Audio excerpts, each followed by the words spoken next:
2x වර්ග 2x වර්ග ධන 5x ත්‍රිපද වර්ග සමීකරණ සම්දී එකම ක්‍රමයක් තියෙන මේවා ඉතින් ගෙදර නම් අරන් යන්න පුළුවන් ලකුණු හැමදාම එනවා අනිවාර්යෙන් එනවා එකම මෙතඩ් එක ලකුණු ඉලක්කම් වෙනස් වෙන්නේ මෙතඩ් එක එකයි. එතකොට පළමු පදය සහ දෙවන පදය පළවෙනි ඊවරදීද මේ තමයි මේ පොඩි කටු වැඩි වෙයි කරන වැඩේ. ඒක ඔය ගන්න හදනවා පැත්තෙන් කරත් ප්‍රශ්නයක් නැහැ.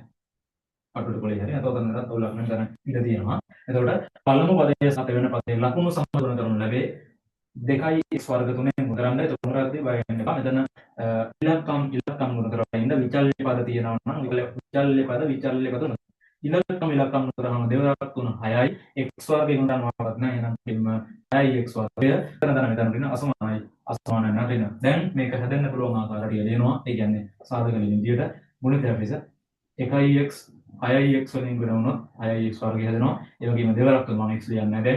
දෙවරක් තුනක් 6යි ඊට පස්සේ ආයෙ තුනක් එහෙනම් එතනින් සාධක මාරුලාව කියන්නේ ආයෙ සතරම් වෙන්නේ ඔච්චරයි සාධක. මේ හදන්නේ මොකද්ද? මෙන්න මැද පදයේ වෙනුවට මැද පදය පද දෙකකින් ලියන්න තමයි හදන්නේ. මැද පදය පද දෙකකින් ලියා ගන්න හදන්නේ. අපි පොදු සාධක විදිහට ඉදිරියට කරා යන්න. හරිද? ඒතර මේ මැද පදයේ හැදෙන්නට මේ මැද පදයේ හැදෙන්න ඕනේ. ඒක තීරණය කරන්නේ මෙන්න මෙතන ලකුණ. මේ පළමු පදය සහ දෙවන පදයේ ගුණ ලකුණ සමග කරලා එන ඒ ගුණිතයේ මෙන්න මේ ලකුණ මෙතන ලකුණ ඍණ මේ දෙක අඩු වෙලා තමයි මැද පදයේ දෙන්න ඕනේ. මේ දෙක අඩු වෙලා 6x වලින් 1x අඩු වුණාම 5x 3x වෙනකයි 1x එහෙනම් 5x දෙන්නේ මෙතනින්. එහෙනම් අපි සලකන්න ඕනේ සාධක දෙක තමයි 1x සහ 6x. එතකොට මේවට දැන් අපි ඊළඟ පියවර විදිහට ලකුණු ප්‍රදානය කරන්න ඕනේ. අඩු කරලානේ හැදෙන්න ඕනේ. අඩු වෙන්නම් ලකුණු අසමාන වෙන්න ඕනේ. ධන සහ ඍණ විදිහට. ඒ වගේම ධන 5x හැදෙන්න ඕනේ. එහෙනම් මෙතන අඩු කරපුවම අපි අවසන් විතර ලකුණ තියන්න විශාල සංඛ්‍යාවල. එහෙනම් විශාල සංඛ්‍යාවට ධන දාලා කුඩා සංඛ්‍යාවට ඍණ දාන්න ඕනේ. එහෙනම් මෙන්න මේක දෙක තමයි මේ වෙනකොට දාන්නේ. ඒකට හරියනේ. ධන 6x ඍණ 1x කියන ධන 5x තමයි. එහෙනම් මෙතන අපි දානවා 2x වර්ගයේ විදිහටම ලියනවා. මෙතන ඍණ 1x ධන 6x ඍණ 3. දැන් මොකද කරන්නේ? මෙතන හරියටම මේ හතර දෙකට බෙදාගෙන මේ දෙකේ පොදු සාධක ගන්නවා වෙනම මේ දෙකේ පොදු සාධක ගන්නවා වෙනම. අන්න දැන් ත්‍රිපද වර්ග ප්‍රකාශන ඇතුලේ පොදු සාධක ගන්න ධර්මවත් චෙක් වෙනවා. ත්‍රිපද වර්ග ප්‍රකාශන ධර්මවත් චෙක් වෙනවා. චෙක් වෙන්නේ නැත්නම් වර්ග දෙක අන්තරය විතරයි. එතකොට එහෙනම් පොදු සාධක ගන්න මොකද්ද කරන්න ඕනේ?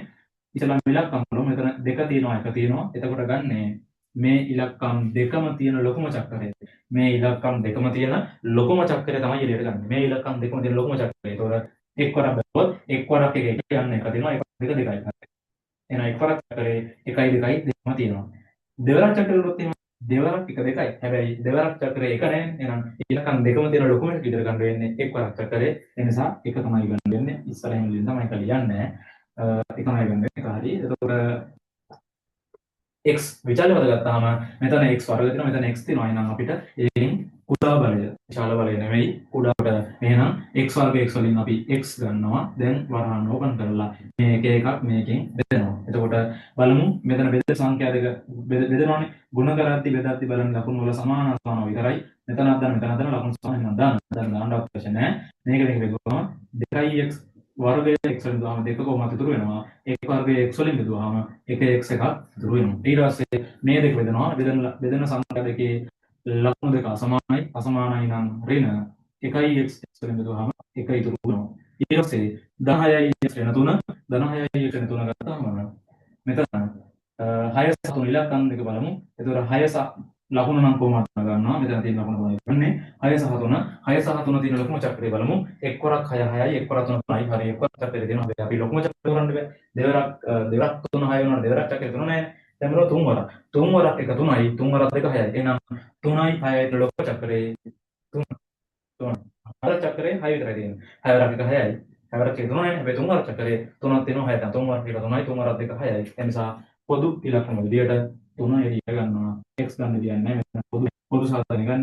එහෙනම් බෙදෙන සංඛ්‍යා ලකුණු දෙක සමානයි. ධන 6x 3ෙන් බෙදුවාම ඉලක්කම් තුන විචල්වද විචල් පද බෙදමු. විචල් බෙදෙන්න දෙයක් නැහැ. 6 3 බෙදුවාම 2යි 2x මේ දෙක බෙදනවා. ලකුණු දෙක සමානයි. ඍණ 3 බෙදින 3 1යි වරහන් 2යි කියන එක. මේ වරහන් දෙක දෙක සමාන වුණා කියන්නේ අපේ වැඩේ හරි. එහෙනම් එක සාධකයක් x 3 අනෙක් සාධකය 2x ඍණ 1. මේ දෙකට ඉදි දෙයක් ගවුවොත් ලකුණු අහිමි වෙන්නත් ඉඩ තියෙනවා. මොකද අපෙන් අහන්නේ මේක නෙවෙයි. එක සාධකයක් x ධන 3 අනෙක් සාධකය. එහෙනම් අන්තිම උත්තරේ විදිහට අපි ඉදිරිපත් කරන්න ඕන මොකද්ද? 2x කියන එක කියන එක විතරයි. ඒක තමයි අන්තිමට මේක නෙමෙයි උත්තරේ. එහෙනම් අන්තිම උත්තරේ පැහැදිලිව පෙන්නන්න මේක නේද තමයි උත්තරය. අපි ප්‍රශ්නෙට කියවුවා. ඊට හරියම උත්තරේ දුන්නා. 2 ශ්‍රේණියක ඉරිදයක් ගහලා ඒක කරනවා. ඔන්න ප්‍රශ්නය ලකුණු ප්‍රදානය කරලා තියෙන්නේ. මෙන්න මේක එකපාරට ලිව්වා. මේක කොහේ හරි කඩන කොලේ කරලා මේක එකපාර ලිව්වා. ලකුණු දෙක දෙන්න කියලා මහාචාර්යවරයා තීරණය කරලා තියෙනවා. ඒ වගේම එහෙම නැත්නම් මෙන්න මේක ලියනතෝ මෙතනින් නවත්තෝ කෙනෙක් ඉන්නවා නම් එයාට එක ලකුණයි හම්බෙන්නේ. අපරාධය. ඒ කියන්නේ මේක ලියුව නැත්නම් ලකුණු දෙකක් ලැබෙන්නේ නැහැ. මෙතන විතරක් හදලා තිබුණොත් ලකුණු එකයි. මේක විතරක් දාලා තිබ්බම ලකුණු දෙක හම්බෙනවා. මෙහෙම හදුවොත් කොහොමද දෙක හම්බෙනවා? ඉතින් කොහොම ලකුණු ලැබුවත් අපි ලකුණු දෙක ගන්න අපි මේ විදිහට ලිව්වහම වැඩි ලකුණු දෙකක් එක ඉදිරි ගණන් වලට යනවා.